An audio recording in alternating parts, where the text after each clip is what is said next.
వెలుగు దినపత్రికల్లోని ముఖ్యాంశాలు ముందుగా హెడ్లైన్ చూసుకున్నట్లయితే పేద మహిళలకు ఏడాదికి 1,00,000, ప్రభుత్వ ఉద్యోగాల్లో 50% రిజర్వేషన్ రాహుల్, మహిళా న్యాయ్ పేరిట 5 గ్యారెంటీల ప్రకటన, ఆరోగ్యశ్రీకి కొత్త కార్డులు, యూనిక్ ఐడితో ఇవ్వనున్న సర్కార్, రేషన్ కార్డులతో లింక్ కట్, అందరికీ స్కీమ్ వర్తింపజేసేందుకు కసరత్తు, ఇందిరమ్మ కమిటీలో మహిళా సంఘాల సహకారంతో స్కీమ్లకు ఎమ్మెల్యేకు లింక్ వద్దు, అర్హుల ఎంపిక బాధ్యత అధికారులకే అప్పగించాలని ప్రభుత్వ నిర్ణయం, రేపు ఎల్లుండి రాష్ట్రంలో మోడీ పర్యటన, 22,000కు పైగా బాండ్లు జారీ, రాజకీయ పార్టీలకు విరాళం ఇచ్చేందుకు కేంద్రం తీసుకున్న ఎలక్ట్రోల్ బాండ్లకు సంబంధించి వివరాలు ఎన్నికల సంఘానికి ఎస్బీఐ అందజేసింది. పాడైంది పన్ను కాదు వెన్నుముక్క, కేసీఆర్పై మంత్రి పొంగులేటి ఫైర్, ఎవరికి టికెట్ ఇస్తే గెలుస్తాం, అభిప్రాయాలు సేకరించిన దిఫాసాస్ మున్సి, డీసీసీ అధ్యక్షులు ఎమ్మెల్యేలు ఇన్ఛార్జీలతో భేటీ, మరో 6 ఎంపీ స్థానాలకు బీజేపీ అభ్యర్థులు ఖరారు, సెకండ్ లిస్టును బీఆర్ఎస్ మాజీ నేతలు ప్రాధాన్యం, లోక్సభ ఎన్నికల తర్వాత రాష్ట్రంలో బీజేపీ సర్కార్, కాంగ్రెస్ ప్రభుత్వం పడిపోతే దాన్ని వాళ్లే బాధ్యులు లక్ష్మణ్, బీఆర్ఎస్ ఓ చచ్చిన పాము అని కామెంట్, 4 బీఆర్ఎస్ అభ్యర్థులు ఖరారు, నీళ్లు కరువుపై మేలుకోండి, బెంగళూరు పరిస్థితి ఇక్కడ రానివ్వద్దు, ప్రభుత్వ అధికారులకు హైకోర్టు హెచ్చరిక, ఆరూరి కోసం హైడ్రామా, బీజేపీలో చేరేందుకు రెడీ అయిన మాజీ ఎమ్మెల్యేలను లాక్కెళ్లిన బీఆర్ఎస్ నేతలు, ఫోన్ ట్యాపింగ్ పై సిపి స్థాయి అధికారిని చీఫ్గా నియమించే యోచనలో ప్రభుత్వం. పేద మహిళలకు ఏడాదికి 1,00,000 రూపాయలు, ప్రభుత్వ ఉద్యోగాల్లో 50% రిజర్వేషన్ రాహుల్, మహిళా న్యాయ పేరిట 5 గ్యారెంటీల ప్రకటన, మహాలక్ష్మి స్కీమ్ ద్వారా మహిళా బ్యాంక్ అకౌంట్ లో ఏటా 5 లక్షలు జమ చేస్తాం, అది ఆబాది పూరా హాక్ పేరిట కేంద్ర ప్రభుత్వ ఉద్యోగాల్లో మహిళలకు 50% రిజర్వేషన్లు అమలు చేస్తాం, మహిళా శక్తికి సన్మానం పేరిట ఆశా వర్కర్లు, అంగన్వాడీలు, మధ్యాహ్న భోజన పథకాల్లో పనిచేస్తున్న మహిళల నెలవారీ వేతనానికి రెట్టింపు బడ్జెట్ కేటాయిస్తాం, అధికార మైత్రి పేరిట గ్రామీణ ప్రాంతాల్లోని 2.5 లక్షల మంది మహిళలకు ఉపాధి కల్పించడంతో పాటు నోడల్ ఆఫీసర్ ద్వారా హక్కులపై మహిళలకు అవగాహన కల్పిస్తాం, దేశంలోని ప్రతి జిల్లాలో మహిళల కోసం సావిత్రిబాయి పూలే హాస్టళ్లను ఏర్పాటు చేస్తాం, రాహుల్ గాంధీ, ఆరోగ్యశ్రీకి కొత్త కార్డులు, యూనిక్ ఐడితో ఇవ్వనున్న సర్కార్, రేషన్ కార్డుతో లింక్ కట్, అందరికీ స్కీమ్ వర్తింపజేసేందుకు కసరత్తు, 400 కోట్లు అదనంగా ఖర్చు అవుతుందని అంచనా, స్కీమ్ లోకి ట్రామా కేర్ మరిన్ని ప్రొసీజర్లు, రాజీవ్ ఆరోగ్యశ్రీ పేరిట రాష్ట్ర ప్రభుత్వం లబ్ధిదారులకు కొత్త కార్డులు ఇవ్వనున్నది, ప్రైవేట్ ఇన్సూరెన్స్ సంస్థలు ఇచ్చే కార్డుల తరహాలో ప్రతి కుటుంబాన్ని ఒక యూనిట్ గా తీసుకుని యూనిక్ ఐడితో కార్డులు తేనున్నారు, కుటుంబంలోని ప్రతి ఒక్కరికి సబ్ నెంబర్ ఇవ్వనున్నారు, ఇదే కార్డును హెల్త్ ప్రొఫైల్ కు లింక్ చేసి స్టేట్ డిజిటల్ హెల్త్ ప్రొఫైల్ ను మెయింటైన్ చేయనున్నారు, లోక్సభ ఎన్నికల తర్వాత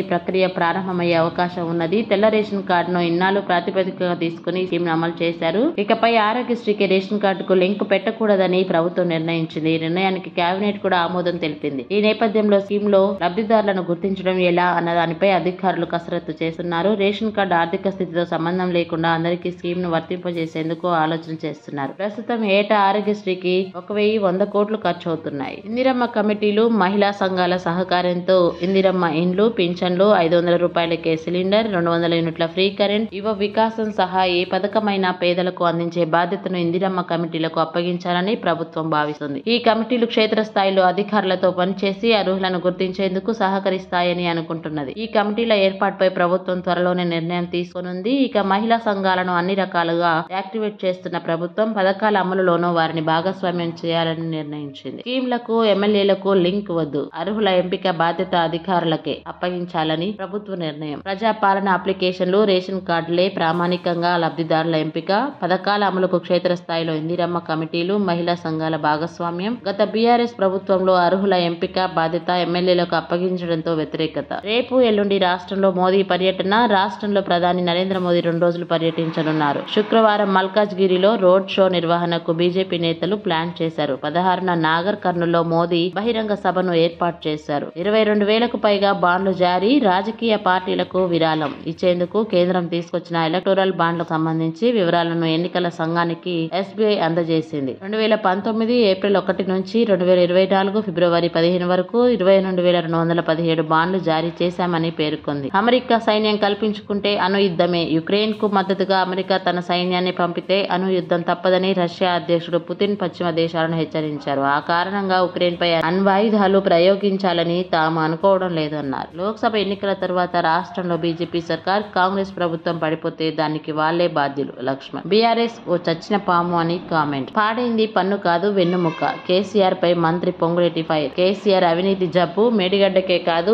అన్నారం సునీళ్లకు కూడా పాకింది. నీచమైన భాషకు ఆద్యుడు కేసీఆరే. కాళేశ్వరం కేసీఆర్ అవినీతి, అహంకార, మూర్ఖత్వానికి నిదర్శనమని మండిపాటు. ఎవరికి టికెట్ ఇస్తే గెలుస్తాం అభిప్రాయాలు సేకరించిన దీపాదాస్ మున్షి డీసీసీ అధ్యక్షులు, ఎమ్మెల్యేలు, ఇన్ఛార్జ్లతో భేటీ. రిపోర్ట్ రెడీ చేసి హైకమాండ్ కు ఇవ్వనున్న ఏఐసీసీ స్టేట్ ఇన్ఛార్జ్. రాష్ట్రంలో పెండింగ్ లో ఉన్న 13 ఎంపీ అభ్యర్థుల ఎంపికపై AICC state in charge Deepadas Munshi పార్టీ నేతతో సమావేశమై అభిప్రాయాలు సేకరించారు. బుధవారం గాంధీ భవన్ లో ఉదయం 10 గంటల నుంచి రాత్రి 7 గంటల వరకు మీటింగ్ జరిగింది. ఒక్కో నియోజకవర్గం నుంచి 3 అభ్యర్థులు పోటీ పడుతున్న నేపథ్యంలో డీసీసీ అధ్యక్షులు, ఎమ్మెల్యేలు, నియోజకవర్గ ఇన్ఛార్జీల నుంచి ఆమె ఒపీనియన్స్ తీసుకున్నారు. మరో 6 ఎంపీ స్థానాలకు బీజేపీ అభ్యర్థుల ఖరారు. సెకండ్ లిస్ట్ లోనూ బీఆర్ఎస్ మాజీ నేతలకు ప్రాధాన్యం. మహబూబ్ నగర్ డీకే అరుణ, మెదక్ రఘునందన్ రావు, ఆదిలాబాద్ గోడం నగేష్, మహబూబాబాద్ సీతారాం నాయక్, నల్గొండ సైదిరెడ్డి, పెద్దపల్లి గోమాస శ్రీనివాస్. దేశవ్యాప్తంగా 72 లోక్సభ స్థానాలకు అభ్యర్థులను ప్రకటిస్తూ బీజేపీ రెండో జాబితా రిలీజ్ చేసింది. తెలంగాణలోని మరో 6 ఎంపీ స్థానాలకు అభ్యర్థులను ప్రకటించింది. మహబూబ్ నగర్ డీకే అరుణ, మెదక్ రఘునందన్ రావు, ఆదిలాబాద్ గోడం నగేష్, మహబూబాబాద్ సీతారాం నాయక్, నల్గొండ సైదిరెడ్డి, పెద్దపల్లి గోమాస శ్రీనివాస్ కు అవకాశం కల్పించింది. 4 బీఆర్ఎస్ అభ్యర్థులు ఖరారు. నీళ్ల కరువుపై మేల్కొండి, బెంగళూరు పరిస్థితి ఇక్కడ రానివద్దు. ప్రభుత్వ అధికారులకు హైకోర్టు హెచ్చరిక. నీటి లభ్యత, వినియోగాన్ని బేరీజు వేసుకోవాలని సూచన. ఆరూరి కోసం హైడ్రామా. బీజేపీలో చేరేందుకు రెడీ అయిన మాజీ ఎమ్మెల్యేను లాక్కెళ్లిన బీఆర్ఎస్ నేతలు. మీడియా సాక్షిగా వాహనాల్లో హైదరాబాద్ కు దండం పెట్టి కన్నీరు కార్చినా కనికరించని మాజీ మంత్రి ఎర్రబెల్లి, ఎమ్మెల్సీ సారయ్య. మార్గ మధ్యలో జనగామ శివారు పెంబర్తి వద్ద వాహనాలను అడ్డుకున్న బీజేపీ లీడర్లు. కిందికి దింపే క్రమంలో చిరిగిన ఆరూరి షర్ట్. ఫోన్ ట్యాపింగ్ పై సిట్. సిపి స్థాయి అధికారిని చీఫ్ గా నియమించే యోచనలో ప్రభుత్వం. ప్రణీత్ రావు విచారణలో బయటపడుతున్న గత సర్కార్ అక్రమాలు. 5 జిల్లాల్లో సీక్రెట్ వార్ రూమ్స్. వరంగల్లోని మాజీ మంత్రి ఆధ్వర్యంలో ఆపరేషన్. ఒకే సామాజిక వర్గానికి చెందిన 28 మంది పోలీసులతో టీం. లాగర్ రూమ్ నుంచే వార్ రూమ్స్ కు కీలక డేటా. ఫోన్ ట్యాపింగ్ వ్యవహారాన్ని రాష్ట్ర ప్రభుత్వం సీరియస్ గా తీసుకుంది. గత ప్రభుత్వ హయాంలో అక్రమాలకు పాల్పడిన ఎస్ఐబి అధికారులను గుర్తించి చర్యలు తీసుకునేందుకు రంగం సిద్ధం చేస్తోంది. అపోజిషన్ పార్టీ లీడర్లు, మీడియా ప్రముఖులు, పౌర హక్కుల నేతలు, ఇతర వ్యక్తుల ఫోన్ కాల్స్ వినడం, రికార్డ్ చేయడంపై దర్యాప్తును ఆదేశించింది. దీనికోసం స్పెషల్ ఇన్వెస్టిగేషన్ టీం ఏర్పాటు చేయనుంది. పోలీస్ కమిషనర్ స్థాయి అధికారిని చీఫ్ గా డీసీపీ, 2 ఏసీపీలు, 4 ఇన్స్పెక్టర్ సభ్యులుగా ఉండే అవకాశం ఉన్నట్లు సమాచారం.